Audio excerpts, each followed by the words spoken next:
더 중요한 것은 성령 안에서 하나님의 음성을 듣고 지시하시는 대학이 너무 발전됐어요.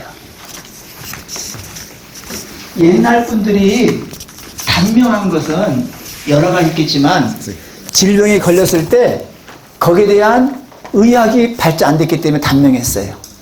지금은 100세 시대라고 하는 것은요, 모두가 다 현대의학의 도움인 거예요. 또 물론 여기에는 돈도 있어야죠.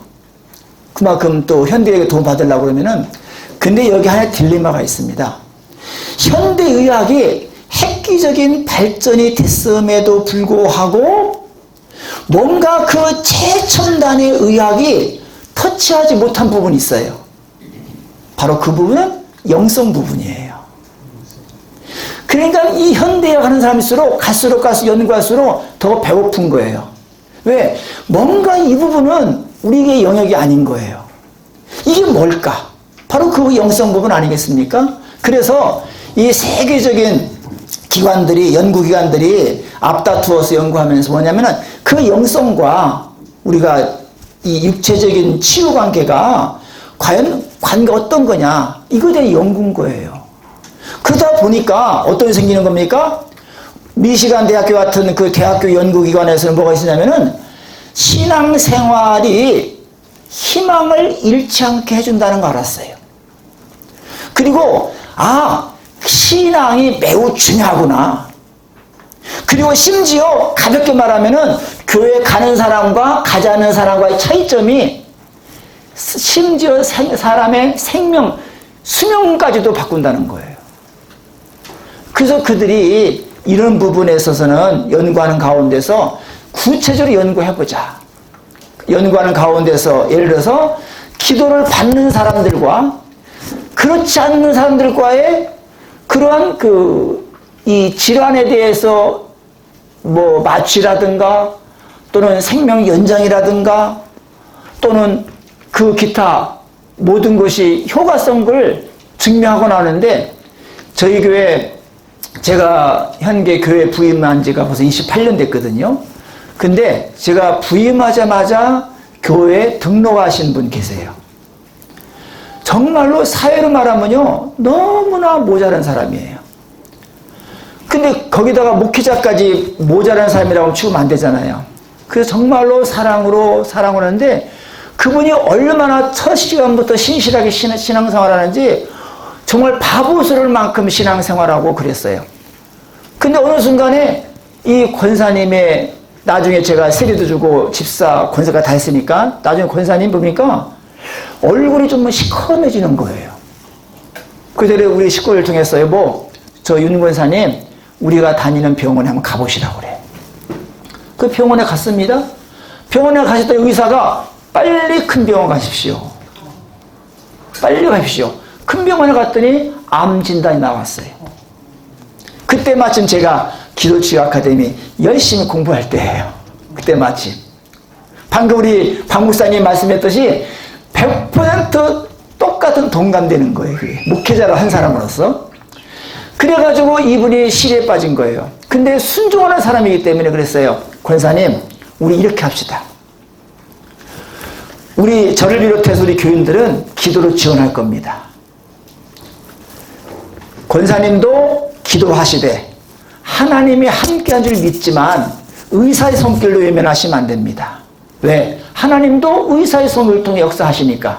그러니까 병원은 병원대로 다니고 그런 다음에 우리 교회에서는 함께 기도합시다. 근데 제가 그런 다음에 제가 소개했던 병원에 갔더니 의사 선생님이 깜짝 놀라는 거예요. 목사님, 어떻게 지도하셨길래 저렇게 본인이 암 진단인 거 전 알았는데 어떻게 저렇게 편할 수가 있고 어떻게 저렇게 자기도 기독교인으로서의 기도도 하면서 병원도 잘 다니라고 목사님이 그렇게 말씀했습니다. 그렇게 전달했나 봐요. 그런 것이 저한테, 우리 교회한테 큰 도전이 주어지고, 그런 가운데 의사 선생님이 그러더라고요. 목사님, 제가 진단한 결과는 3개월이 안 갑니다, 사실은. 그런데 모르겠습니다. 정확한 진단은 큰 병원에 있겠지만 제가 진단한 결과 3개월 안 갑니다. 그러나 그 권사님이 그 뒤로 몇 년 사셨어요. 제가 그걸 보면서 요 교제를 제가 주면 그래서 이분은 신앙생활하는 분이고 이분은 교회 다니는 분이고 그러면서 남들보다 마취하는 것도 안 해도 참을 수가 있고 생명도 연장이 되고 그러면서 항상 기도받는 사람 올 때마다 기도해 줬으니까요. 저도 기도만 할 뿐입니다. 옛날에 목회자 한 사람으로서 부담 갖죠? 왜? 적어도 기도하면 나서야 할 거 아니야. 얼마나 교만했을 것입니까? 그러나 그 공부한 이후로 난 기도만 한 것 뿐이에요. 물론 권사님 말씀하죠. 권사님 아시죠? 권사님도 공부했으니까 기도합시다. 주성수 목사님이 나를 위해서 기도해 줬을 때 하나님이 낫게 해줄 것이라는 믿음을 가지십시오. 나도 권사님을 위해서 기도했을 때 하나님이 권사님의 병을 치유할 것을 믿고 기도하겠습니다. 아까 우리 강 목사님이 그 얘기를 역할 분담이다 이렇게 아주 명확하게 말씀했어요. 바로 그런 부분 아니겠습니까? 자, 그런 가운데서 우리는 뭐예요? 아뢰야겠구나. 그러면서 저희 교회에서는 그 뒤부터는 이 교재 말고 이 교재는 36과 교재를 지금 10과로 지금 축소시킨 거라 하지만은 36과 교재를 매 주일마다 오후 시간에 성도들을 가르치는 거예요. 미리 성경을 다 써오시고 미리 성경을 다 읽어오시고 저는 그날 40분 강의만 꼬박꼬박 하고 다음 주가 또 일주일 내내 교인들한테 성경을 더 쓰게 하고 왜? 성경 읽어야 되는 거니까요. 나는 성경 읽은 걸 간조하고 빨리 찾아올 수 있을 거니까 또 역시 강의하고 그런 식으로 교인들한테 이 교육 훈련을 똑같은 36과 강의를 3번 리바이벌 했어요.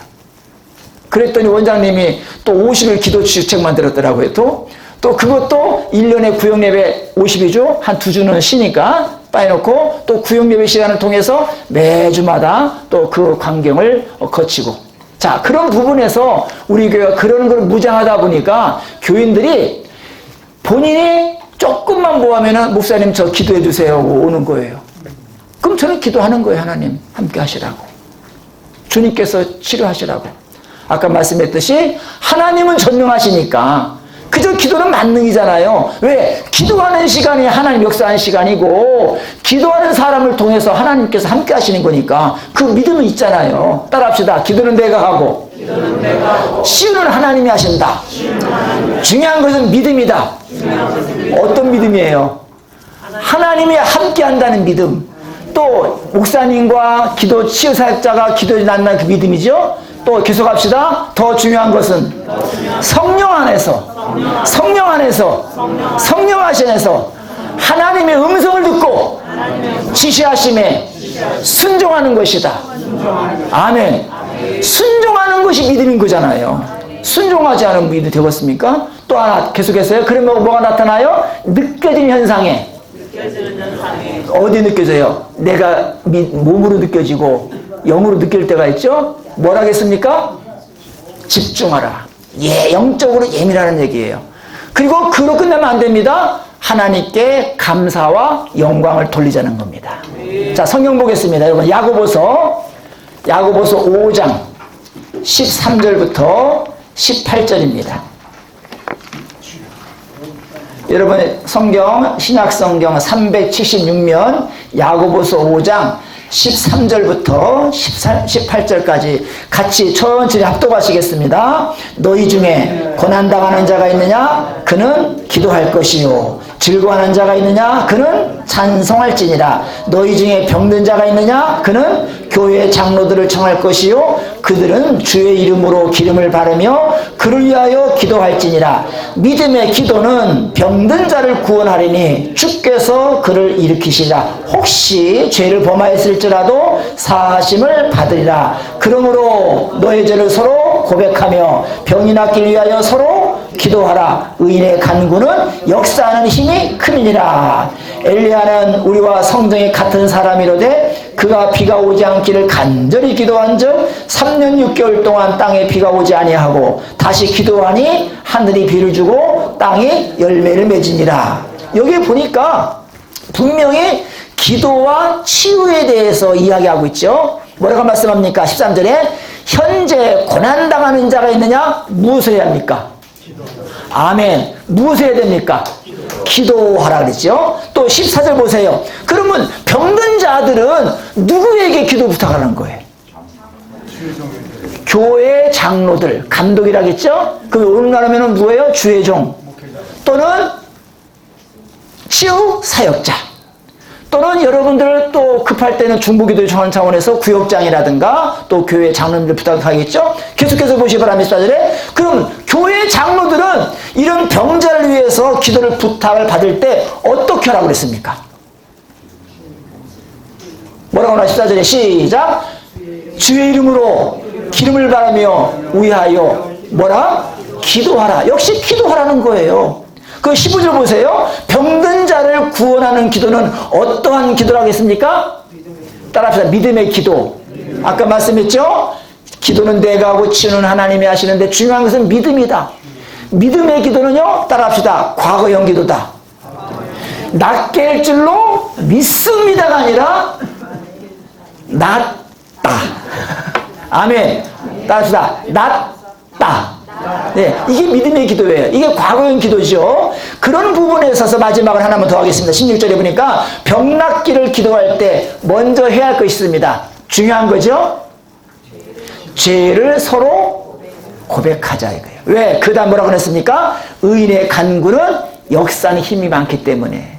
따라합시다. 우리가 기도할 때 회개 기도를 먼저 한 이유는 그 기도 후에 나타난 현상이 의인의 간구기 때문에 그렇다. 예, 그런 부분에 있어서 여러분들이 반드시 이 야고보서 5장 13절 말씀부터 17절, 18절 말씀 가지고 나오는데, 자, 여러분 우리가 그렇습니다. 분명히 기도는 역사님이 크다고 그랬어요. 그 이유는 거기는 하나님의 손길이 있기 때문에 그래요. 하나님의 신령을 보기 때문에 그래요. 그래서 기도는 반드시 치유의 기적이 있다는 것을 기억하시기 바랍니다. 우리가 기도하면 기도 정의가 뭐예요? 흔히 말하기를 영적 호흡이라고도 하기도 하고 또는 영적 대화라고도 하고 그래요. 여기에 뭐 여러분 교재 보면은 신약구약에 대해 읊히는데 중요한 거 있어요. 대화의 3요소가 뭐예요? 즉 기도가 대화니까 기도의 3요소, 대화의 3요소가 뭐예요? 첫 번째, 대화하려면 혼자 해야 되나요? 혼자 하면 독백이에요. 누가 있어야 돼요? 내 말을 듣는 상대가 있어야 돼요. 상대가 없이 혼자 하는 것은 독백이라고 하잖아요. 자, 그럼 우리 성도의 기도 대상이 누구예요? 하나님 믿습니까? 하나님이십니다. 따라합시다. 성도의 기도의 대상은 하나님이시다. 우리가 예레미야 33장 3절 말씀 우리가 외우기 쉬워서 천국 전화번호라는데 너는 내게 부르짖으라 내가 내게 응답하겠고 네가 알지 못하는 크고 비밀한 일, 은밀한 일을 내게 보인다고 그랬거든요. 자, 그렇다면은 우리가 하나님은 우리가 어떻게 할 때 크고 비밀한 일을 보인다고 했습니까? 부르짖어 기도하라는 거예요.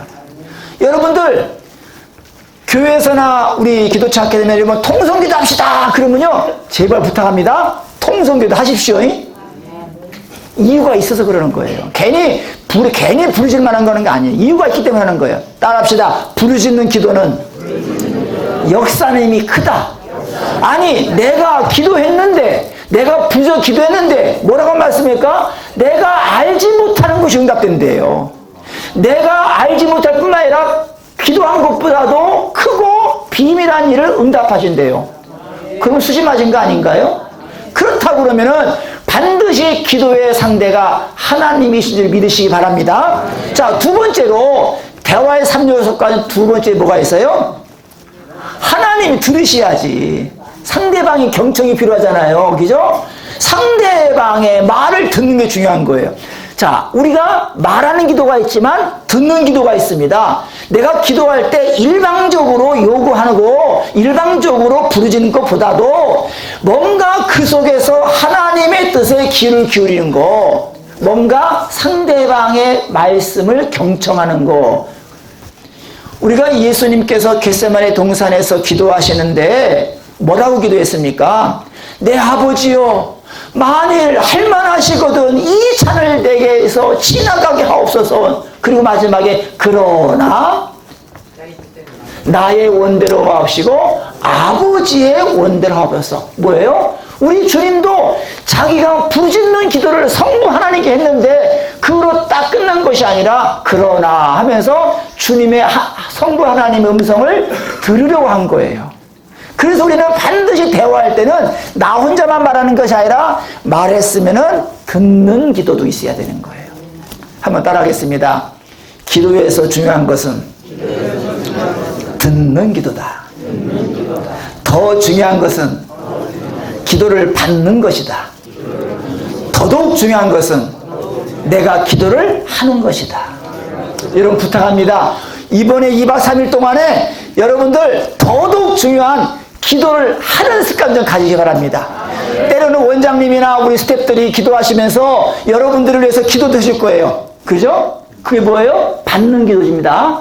때로는 나는 기도하지 못하고 있는데 옆 사람의 기도가 자꾸 들려와요. 근데 그 기도가 너무 감동적이라 귀를 기울일 때가 있어요. 참 좋아요. 따라합시다. 기도를 듣는 것은 좋은 일이다.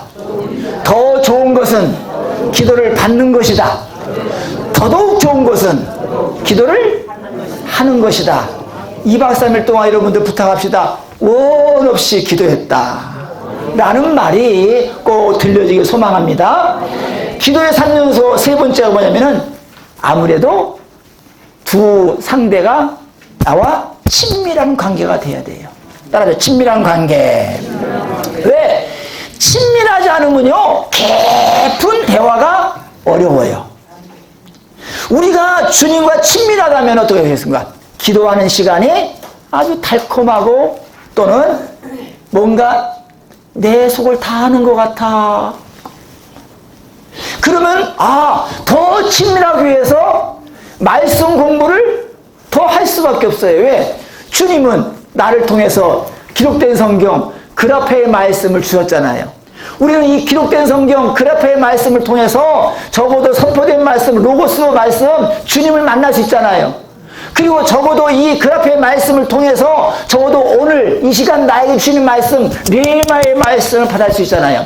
언제 가능하느냐? 주님과 내가 친밀함이 있을 때. 저는 가끔가다 그런 말씀입니다. 지금 한 70명 정도 됐을까요? 이 70명이요 나랑 아무 상관없으면요 저는 외로울 거예요. 근데 아무 단어도 없어도 괜찮아요. 단 한 분만 나랑 친밀하면요 나는 문제 없어요. 그래서 국륜 속에 외로운 것이요 나랑 친밀한 사람이 없기 때문에 그래요. 남녀가 연애하면서 뿅 가는 이유가요 사람이 많거나 아무 상관없어요. 왜? 사랑하는 그 사람만 있으면 되니까. 그 사람과 나와 친밀함의 관계만 되는 거니까. 그래서 잠언서 8장 17절 뭐라고 말씀하냐면은 어떤 사람이 하나님과 친밀하냐? 둘 말씀하고 있어요. 사랑하는 자 그리고 간절히 찾는 자. 자, 여기에서 우리 모두가 다 하나님의 은혜 가운데서 주님과 친밀한 자 되시기 바랍니다. 주님의 말씀 듣는 경청하시기 바랍니다. 무엇보다도 다른 사람이 아니라 하나님만 나의 대화 상대가 되시기 바랍니다. 복습하겠어요. 친밀함의 관계 속에서 대화 3요소. 첫 번째 상대, 대화 상대. 두 번째 경청. 세 번째 친밀. 그죠? 상대, 경청, 친밀. 요 세 가지 꼭 기억하셔서요. 여러분들이 이번에 2박 3일 동안 훈련받는 동안에 정말 많이 배우시고 많이 활용하시고 그리고 부족할 때 여러분들이 그 이상으로 우리 기도치 아카데미랑 연결되어서 함께 승리하시길 바라겠습니다. 아까 말씀 표현했습니다마는 예레미야 한번 가보겠어요. 예레미야서 33장 3절 가보겠어요. 예레미야서 33장 가볼게요. 구약성경이죠. 이왕이면은 1절 말씀부터 한번 읽어보겠습니다. 1절 말씀부터 33장 1절 말씀부터 다 같이 한번 읽어보겠습니다. 시작. 예레미야가 아직 시대들에 갇혀 있을 때에 여호와의 말씀이 그에게 두 번째로 임하니라. 이르시되 이를 행하시는 여호와, 그것을 만들며 성취하신 여호와, 그의 이름을 여호와라 하는 이가 이와 같이 이르시도다. 너는 내게 부르짖으라. 내가 네게 응답하겠고 네가 알지 못하는 크고 은밀한 일을 네게 보이리라.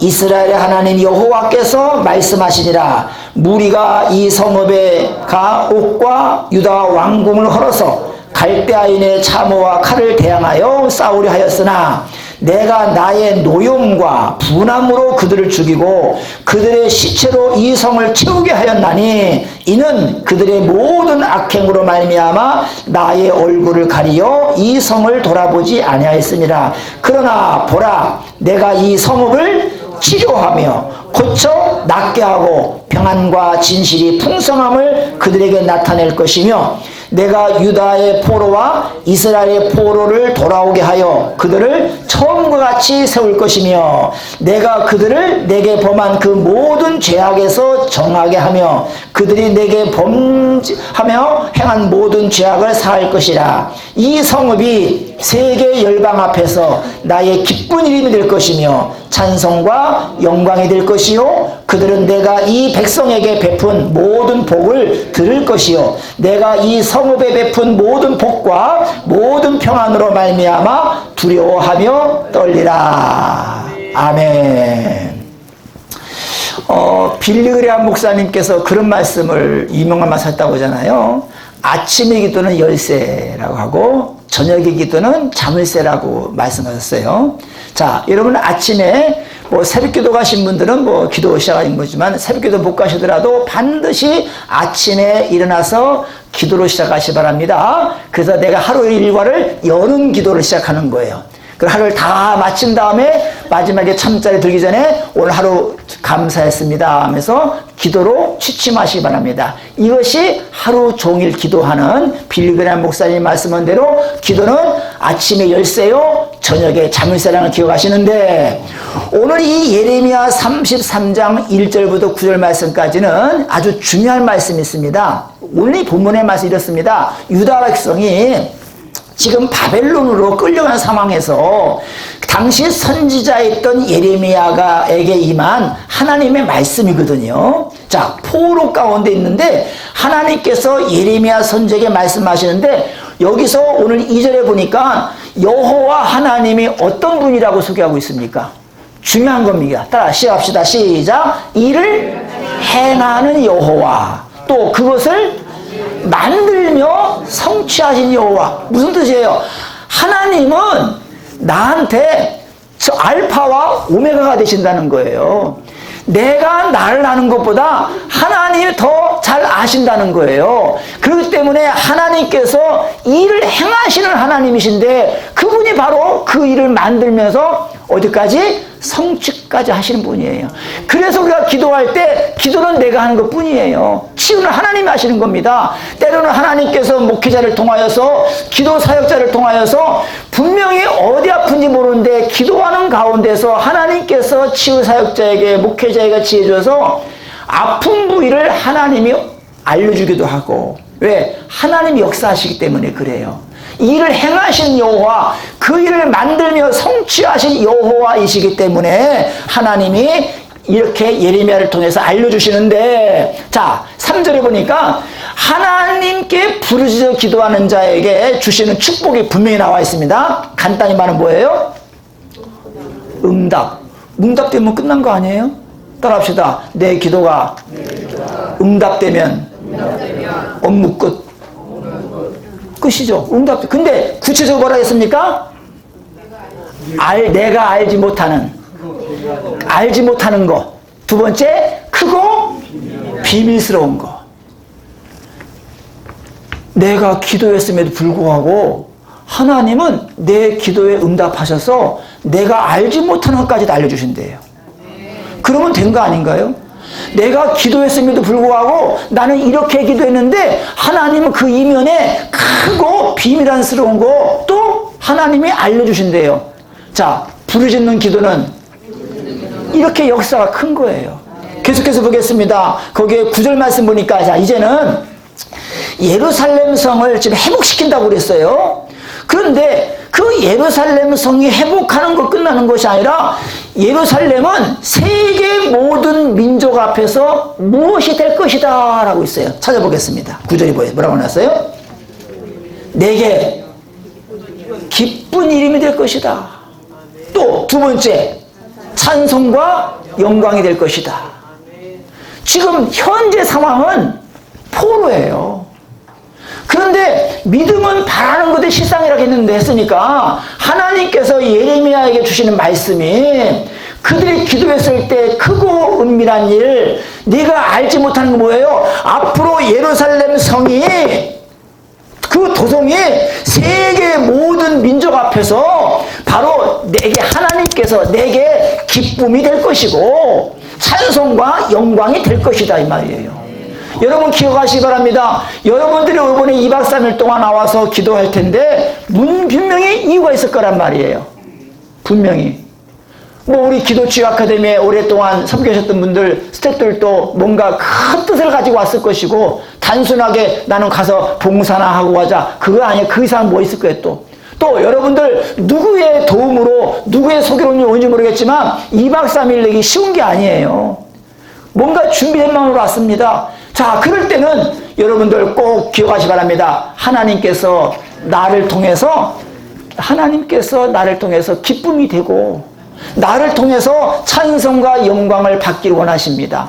우리가 그 문제는 우리가 크고 비밀한 일로, 내가 알지 못한 일로 응답받으시기 바랍니다. 그런데 성경을 쭉 보니까요, 창세기부터 우리가 성경시대라 말하죠. 족장시대 이전부터 시작을 해서 지금 족장시대는 이름 말할 수 없고, 그 뒤에 뭐 선지자시대, 사사시대 등등해서 심지어 신학기리까지 보니까요, 가만히 보니까 기도가 다 치운 거예요. 보니까. 자, 여러분들 2박 3일 기도할 때 기도를 잘 분석해 보세요. 아까 박 목사님들 말씀했듯이 어떤 기도는 내 영의 치유 기도야. 특히 구원 문제. 내 영이 살아야잖아요. 영이 살아야 하나님과 교제할 수 있잖아요. 그러니까 어떤 거는 영의 치유 기도고, 어떤 거는 보니까 내가 세상 모든 염려 근심을 다 가지고 있어. 이것 때문에 내가 기도하는 거야. 결국은 내가 용어를 몰랐을 뿐이지, 내가 알고 보니까 혼의 치유기도 하고 있는 거예요, 사실은. 물론 당연히 내가 몸이 아프거나 사고 났거나 해서 몸이 아프면은 당연히 육의 치유기도 한 거죠. 그리고 또 내 아들, 딸 직장에서, 사업장에서, 더 거국적으로 말하면 대한민국을 위해서 요즘에 또 후쿠시마 거기에 핵 오염수 때문에 그런데 이거는요 엄청난 세계적으로 환경치유 기도예요. 이거에 알고 보니까 우리가 그 용어를 몰랐을 뿐이지 우리의 모든 기도가 다 영혼육 환경의 치유 기도를 하고 있더라 이 말이에요. 그렇기 때문에 우리의 기도가 얼마나 중요한지 몰라요. 좀 그런 부분에 있어서 우리는 적어도 매일같이 이런 개인기도뿐만 아니라 특히 중보기도 하는 것도 결코 쉬는 죄를 범하지 마시기 바랍니다. 좀 그래서 아까도 말씀했듯이 우리는 기도가 듣는 것이 참 좋은 일인데, 그런 가운데 더 좋은 것은 내가 직접 목사님으로부터 또는 치유사역자로부터 기도받는 거 얼마나 좋은지 몰라요. 그런데 더더욱 중요한 것은 내가 직접 기도하는 거, 내가 나를 위해서 개인 기도하는 거 아주 중요한 겁니다. 또 내가 교회 직분맞게 다른 사람을 위해서 중보기도 해주는 거 얼마나 중요한지 몰라요. 중요한 게 더욱 중요하다는 걸 기억하시고 기도 생활을 조금 더 게을리하지 마시기 바랍니다. 근데 이것이 보니까 제가 이제 가끔 제가 목회하면서 성도님한테 뭔가 그 소리에게는 뭔가 메시지가 있는데 농담 삼아서 말하는 게 있습니다. 자, 우리가 이것이 실천에 옮기는 데 있어서요, 영, 혼, 육 환경이 영의 치유만 받으면은 그 영이 혼을 지배한다고 그랬어요. 혼이 영의 지배를 받아야만이 그 혼이 건강하게 육과 환경을 다스립니다.